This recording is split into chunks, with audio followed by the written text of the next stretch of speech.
Hello à tous, c'est Kazin, content de te retrouver pour la petite vidéo où on va parler de cartes Pokémon. Et cette fois-ci, après avoir fait EV1, EV2, EV3, on va reviewer EV4, Faille Paradoxe. C'est très sympa. J'aime bien, ça nous donne un petit peu de point de départ, et puis on fera ça périodiquement pour voir un petit peu si les top cards sortent du classement, rentrent du classement. On voit un petit peu comment tout ça évolue. Faille Paradoxe, série qui commence à être un peu plus compliquée à trouver, même si bon, faut pas non plus exagérer.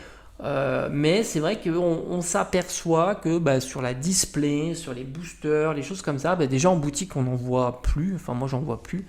On voit encore du Force Tempo, on en a parlé sur la chaîne.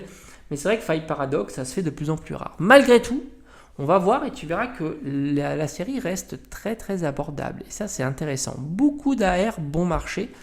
Les cartes Gold sont très bon marché aussi. Et les SAR sont top. Elles ont, je trouve, bien diminué. Et restent globalement, je dis globalement parce que c'est compliqué, encore une fois, il y a quand même beaucoup d'SAR. C'est une série où il y a beaucoup d'AR, beaucoup d'SAR. C'est pas toujours comme ça. Mais tu verras que les grosses SAR ont bien diminué. Et du coup, elles deviennent plus accessibles. Bon, alors, comme d'habitude, j'ai segmenté en deux où je vais parler des AR et des SAR. Et grosso modo, j'ai pris les top cards de cette série-là. Certaines auraient pu être mises à la place d'autres, évidemment. On commence par les SAR. Alors, niveau SAR, j'ai mis volontairement le Karchakroc ex Terra Cristallisé SAR. Parce que voilà, c'était intéressant pour moi de mettre un format qui n'est pas populaire, mais que je trouve plutôt sympa. Et cette carte-là tourne aux alentours d'une soixantaine d'euros. Après, non loin, on retrouve le Garde de Fer. Alors, Garde de Fer, il a beaucoup décoté, puisqu'il tourne aux alentours de 65 euros, ce qui est un prix plutôt sympa, j'ai envie de dire. La carte est vraiment jolie. En plus, elle met en scène plusieurs Pokémon, dont Épine de Fer. Là aussi, c'est un Pokémon qu'on pourrait suivre et on pourrait imaginer devenir populaire par la suite. Mais j'ai envie de te dire, c'est assez fou de voir Garde de Fer bien descendre en dessous des 100 euros, alors qu'elle était, je crois, de mémoire, elle avait été même au-dessus des 100 euros. Elle se challengeait avec le Rugilune. Et curieusement, alors Rugilune c'est toute une histoire, il y a eu des swings sur cette carte-là, manipulation ou pas, possible, cette carte-là a fortement monté, 180, 200, voire même un petit peu plus que 200 euros. Et puis petit à petit, elle n'a fait que de diminuer. On a déjà vu ces mécanismes de montée et de descente, souvent il y a des effets de précipitation, pensant qu'on loupe le bon moment et par conséquent les prix montent assez haut. On le voit d'ailleurs avec beaucoup de AR du moment qui ont fortement progressé puis qui sont bien redescendus. Soporifique par exemple, mais pas que. Et là, elle est descendue en dessous d'une barre un peu symbolique qui est la barre de 100 euros. Donc on la trouve plutôt aux alentours de 90-95 euros. Intéressant quand même de voir que le Rugilune n'est plus la SAR la plus chère puisqu'elle a été dépassée cette fois-ci par Altaria. J'ai envie de dire c'est à la marge, Altaria est plus proche des 100 euros que Rugilune. Mais c'est à la marge, mais c'est symbolique et c'est intéressant. Rappelle-toi, quand la série est sortie, moi j'avais dit que Altaria avait les épaules pour être la carte la plus chère de la série. Et au final, petit à petit, elle commence à bien progresser. D'ailleurs, celle-ci a progressé, elle était plutôt aux alentours de 70 euros. Il y avait pour moi un petit clin d'œil avec la Ptera de, je crois, Origine Perdue. Et je me disais, la Sinnoh, la popularité du Pokémon, la beauté de la carte, ça avait un beau potentiel. Et au final, je ne me suis pas planté. Celle-ci n'a fait que de progresser. Alors c'est léger, Enfin, c'est léger. Certains diront que c'est déjà beaucoup.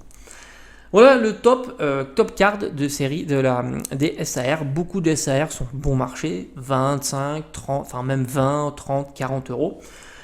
Pour cette série-là. Et je te dis, il y a énormément de SAR. Et puis, alors, il est bon ton de le rappeler, maintenant, on est à partir de EV4, le taux de drop des SAR est compliqué. Voilà, c'est oublié, EV1, EV2, EV3. Les AR, quant à elles, ne changent pas. Les taux de drop sont toujours favorables. Ça aussi, il est bon ton de le rappeler. Point de vue des AR. Alors les AR, j'ai fait une sélection, j'aurais pu en rajouter d'autres. Tilton, j'ai envie de dire c'est cohérent. Tilton était une carte qui valait pas grand chose.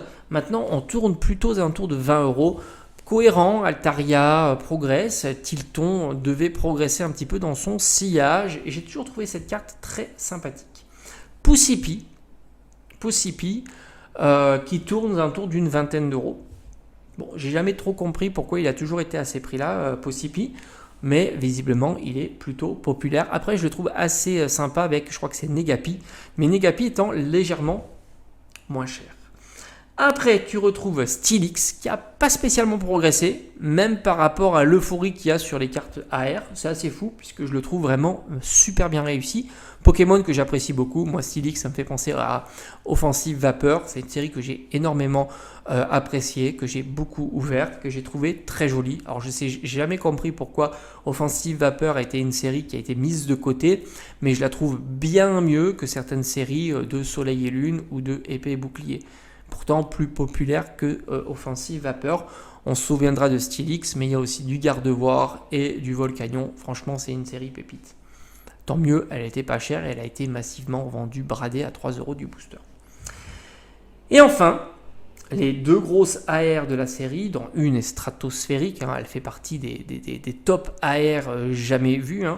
On a Yveltal qui a fait une belle progression, qui tourne maintenant aux alentours de 30 à 35 euros. C'est beaucoup quand même pour une carte AR.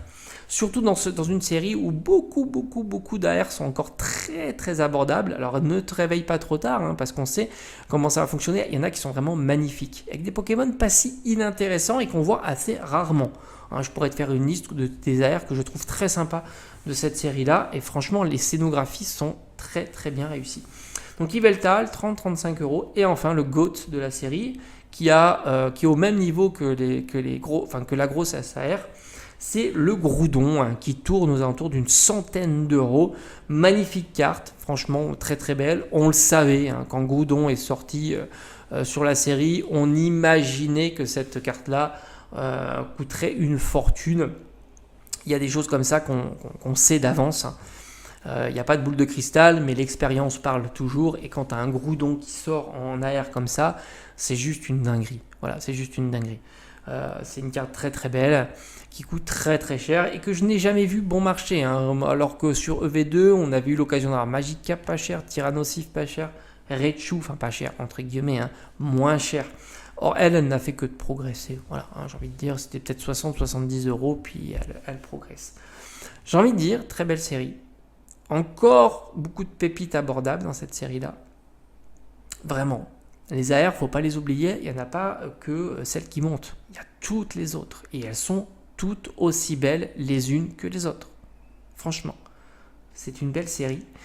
C'est une série que je trouve de moins en moins présente, évidemment. Les displays, tout ça, ça devient plus compliqué à trouver. Même les boosters scellés individuels, voilà, c'est moins présent en boutique, en recyclage, on n'en voit pas encore. Peut-être qu'un jour on aura des duo packs parce que j'ai l'impression qu'ils mettent du temps à passer de série en série. On a souvent du épée bouclier accompagné du EV1, EV2, on n'a pas de EV3, EV4, EV5. Est-ce qu'un jour ça arrivera? C'est possible. Tout comme le panachage avec les cube box, on a du mal à voir du EV3, EV4, EV5, j'ai l'impression on a plutôt du EV6, mascarade crépusculaire, couronne stellaire, des choses comme ça. Bon, à voir, évidemment, tout ça arrivera au fur et à mesure. Voilà. En tous les cas, série que j'apprécie bien, c'est une belle série, il y a des belles cartes, et il y a beaucoup aussi de ces raretés-là, donc ça c'est plutôt chouette. Allez, on se dit à bientôt. Ciao.